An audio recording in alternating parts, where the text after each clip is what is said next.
Hey everyone, so I promised you all that I would send you a video going over the demo that I showed you in class. So this is the 3-hole pamphlet stitch binding that you need to be doing on your zines. So remember, you're going to have to do this 8 times. So here we go. The things that you're going to need is you're going to need 4 sheets of paper, just regular printer paper.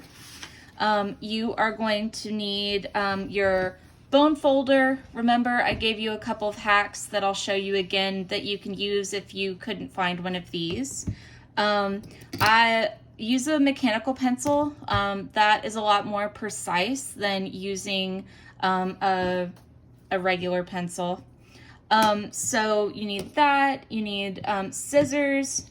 You need thread. I'm using green thread because it shows up really well on video. You can choose whatever thread you want to use. I believe most of you were given wax thread if you got it through the university. You need a needle. You know, if you have a sharp needle, you can use this for punching your holes.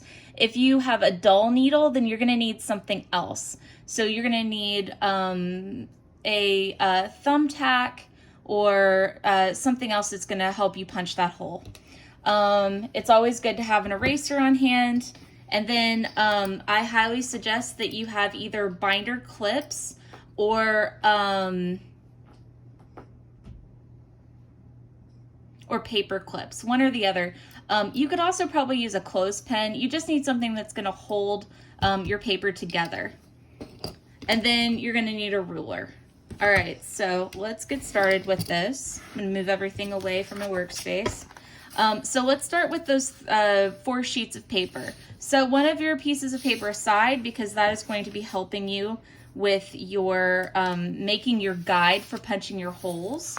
And so we have our 3 sheets of paper. So we're gonna fold these to make our pages. So let's start with that. So first sheet of paper, remember you're gonna be folding this hamburger style. So you want it to be wider, not thinner. So you are going to line up the corners of your paper and your edges.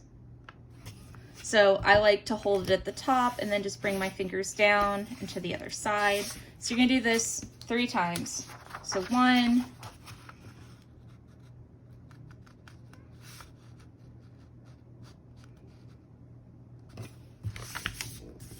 2,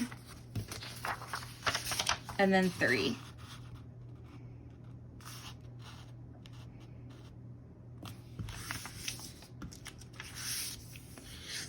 Okay, so we have our 3 sheets here. This is where our bone folder is going to come in handy. And so with folding your piece of paper, you really want this crease to be nice and like creased down. What you'll notice is if I hold this in this direction, that crease is sort of a U shape right now, and we want it to be a V. You also notice that it'll sort of like bunch and sort of pull open and hold open, and so we want it to lay nice and smooth. So that's where our bone folder comes in handy. So we're gonna take our bone folder and I'm gonna use this edge. Remember, you can use a butter knife as long as the butter knife isn't serrated. So I'm gonna take that, I'm gonna run it from the top to the bottom, and then from bottom to the top. I always go both ways with this because I think it just gives you a nice flat page. And so if we look at this again, you'll notice that it's now staying closed, and it's now more of a V than a U. And again, it's just gonna make your zines lay nice and flat. So you can kind of see the difference between those 2 pieces of paper now. One is holding itself open and the other one is holding itself closed. So this one's finished, and we'll go ahead and do the other 2. So there's 1. And then remember I told you you can use scissors. So if you have sort of smooth scissors, you could use that as well and sort of run that along it. Or you can use your ruler. And so we'll just use the edge sort of like that. So that's only if you don't have a bone folder. Okay, with that, make sure that you test it out on a piece of paper first. because remember how I told you sometimes it will scuff and make marks. So we'll see with these scissors that when I drag that along there, it actually makes your paper really dingy, and you don't want that. So test out whatever you're gonna use. If you don't have a bone folder, test it out on a piece of scrap paper first, and then use it accordingly. All right, so now we're gonna stack our sheets of paper together to sort of form our pamphlet. So we're gonna put, each one of these edges is nice and creased, and so they should fit one within the other. And that was the whole point of doing that. So we can see that they now fit really nicely and really precisely in one another. So this is sort of the beginning of this. So we're gonna set this aside. The next thing that we're gonna do is we're gonna use that last piece of paper to help us make our guide. Remember, you're gonna have to do this 8 times, so this guide is gonna make things a lot faster. So to do this, take a scrap piece of printer paper, and remember that vertically this length is exactly the same as the paper we just folded, and so that can be left alone. And so then the width is what we're going to be changing. All right, so this ruler is about 1 inch wide, and what we're looking for is even spacing, so you don't really need to measure it out. You can just use the width of the ruler to give you even spacing. So I'm going to match up the edge of this paper with the edge of your ruler. So we'll match those up. And then we'll take our mechanical pencil, we'll just run it along. So that's 1 inch wide. Again, we're gonna line up our line with the edge of our ruler.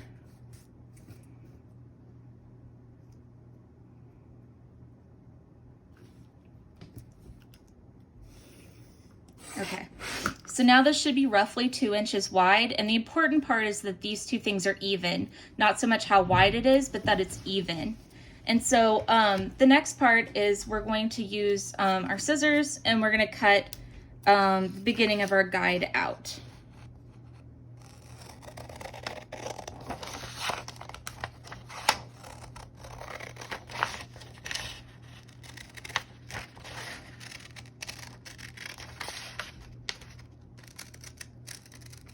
Okay, so we've cut that out. So we have the beginning of our guide.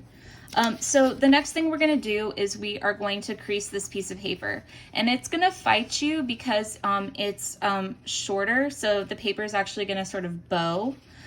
So what I like to do is I like to take the 2 corners and on one side and put them together and line those edges up, and then I'll sort of crease one side of it, and then I go to the other side and do the same thing. And what this does is it sort of helps you get the paper lined up, because like I said, you can see how the paper's fighting me a little bit here. Okay, so I creased it on both sides, and now I'm gonna line it up, and this should help the paper lay flatter when you do this. So we're looking to line those corners up the best we can, and then crease it. And again, we're gonna use our bone folder and crease our paper. Again, this is so it's a nice and tight fold so that it all fits within one another. Okay, so now we are gonna find the dead center of this piece of paper. And so to do that, we already have our vertical crease, so now we need our horizontal crease. And so we do that by lining up our edges again and folding.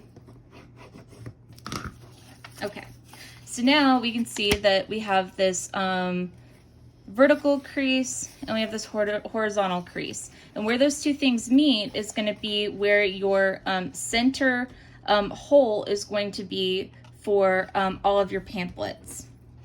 So what we're going to do is you can see where the two things meet, and we are going to put a dot there. And I suggest that, I'm a little bit off there because I was looking through my phone's viewfinder. Okay, So I put a little dot, and it's where those two things meet.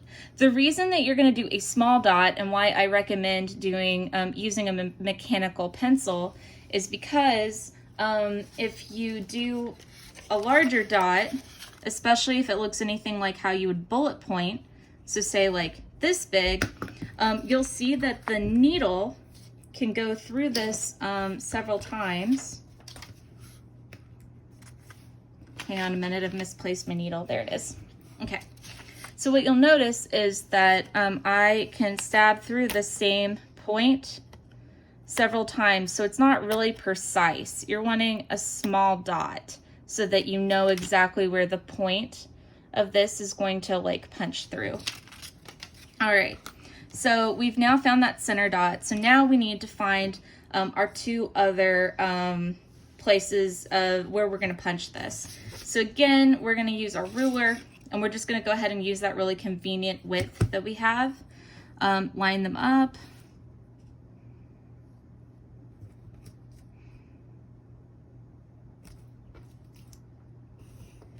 Do a line there.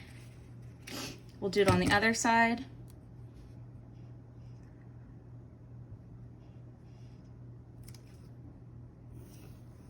Okay, and then we're gonna fold it. When it comes to folding this, really you're just gonna be sort of looking at it and trying to get that line where you're going to fold it sort of visually, and then you'll wanna make sure that you line up your edges. And then we're gonna go ahead and use our bone folder again. And then we'll do it again. Go ahead and fold it both ways. It makes a better crease. And then we'll do the other side. So again, I'm just sort of visually lining that up where I think it'll be. Okay. So same thing as we did for this center one. We're going to put a small dot where that crease, where both creases meet. Okay, so we've done that. So let's go ahead and bring our pages back over here and open it to the very center. So remember, this is 3 sheets of paper that we folded. And so I find it helps to stand it up on edge, make sure all of these are lined up, and then we'll take our guide that we made and line that up too.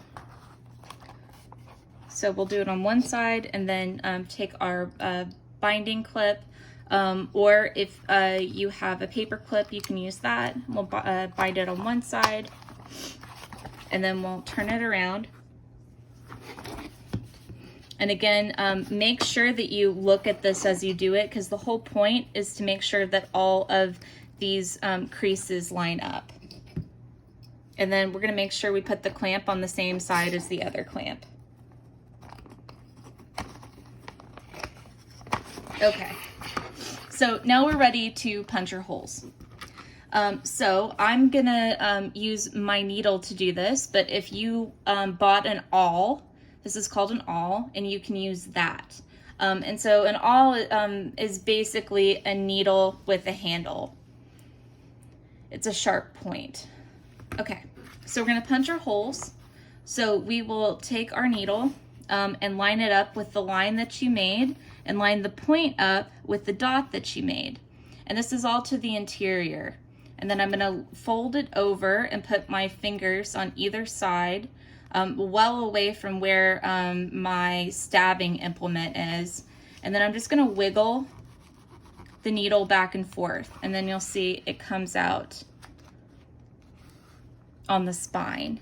And so that's why we're doing this. That's why we're actually leaning this as we punch the hole, is to ensure that all that hard work we did to get all of these creases in the same place pays off, and so that we will have our binding on our spine. So we'll do it again. I'll lean this over. There's 2, and then we'll do it a 3rd time.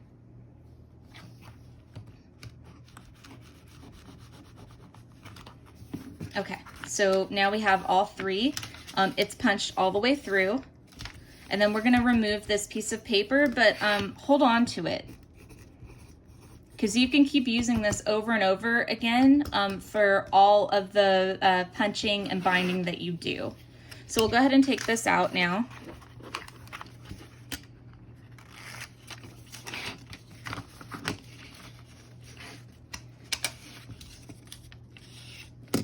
And like I said, keep this.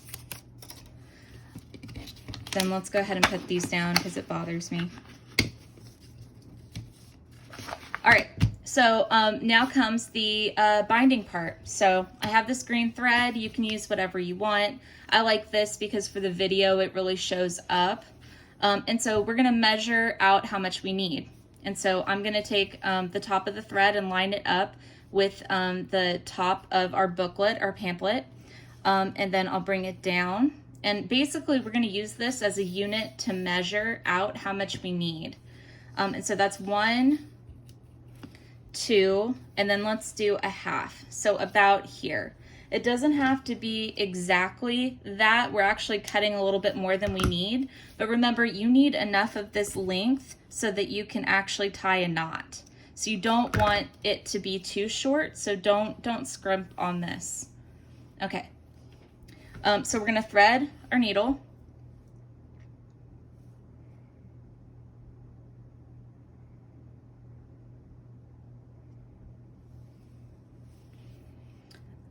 And then I like to start in the very center hole that you punched. I think it looks neater. Wherever you start is where you're gonna end up tying your knot. So I'm starting to the inside because I think it looks more aesthetically pleasing to have your knot to the inside.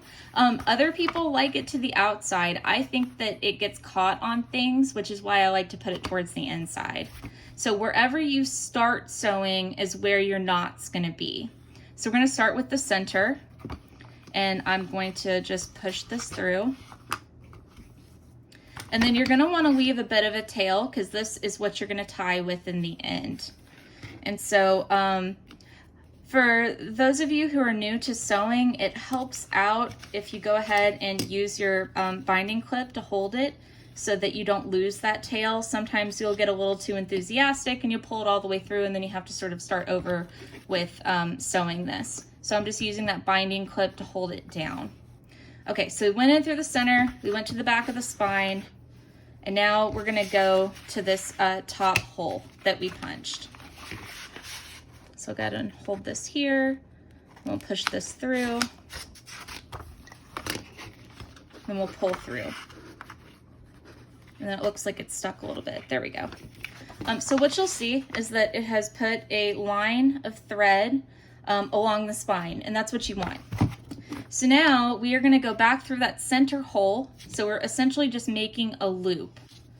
And then when you do this, you wanna make sure you don't go through your thread. So go slightly under it to the back.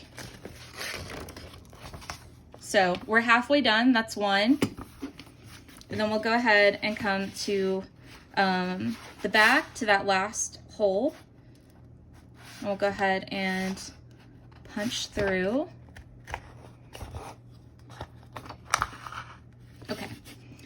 And now we can go ahead and let go of this. We can pull out the tail that we had under the clamp. And you know, you may think, oh, let's just go ahead and tie this, but there's one last step.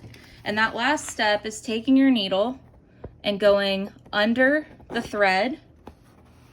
So I'll do that one more time. You're going under this top thread and you're pulling this up. And now you saw that I took my needle off. And so what it's done is it's caught this thread so that it's holding it all together. And so it looks like it's making one line. And so now we're gonna just do a simple knot.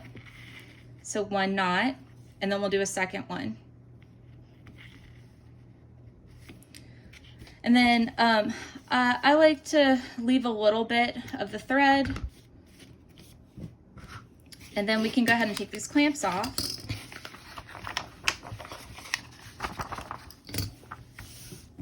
And we'll see that on the outside, the green looks like it makes one continuous line, but it's actually two loops, 2 stitches, and the same thing on the inside. So that's your 3-hole pamphlet stitch binding. And remember, you'll have to do this 8 times with your Xerox copies of your zines.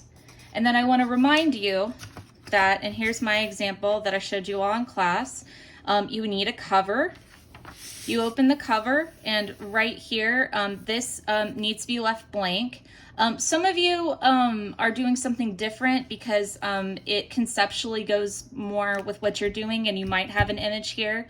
But for the rest of you, this should be blank, just like a normal book that you would open. So cover, blank, here's page 1, 2, 3, 4, 5. You'll need another image here, 6, 7, 8. This will be blank, and then your back cover. And then just to sort of go over this one more time, you're going to need 3 sheets of paper. You're going to need to make this guide. It's going to be, you're going to have a front cover, a back cover, 8 pages of content, and you're going to have 1 master copy. Then you will take that master copy, you're not going to bind that. You're going to take it to a copy machine and make 8 black and white copies. Then you will do what we just did with this binding stitch. You're going to stitch, and you'll have 8 of these pamphlets. So 8 total. All right, so I hope this helped, and email me if you have any questions.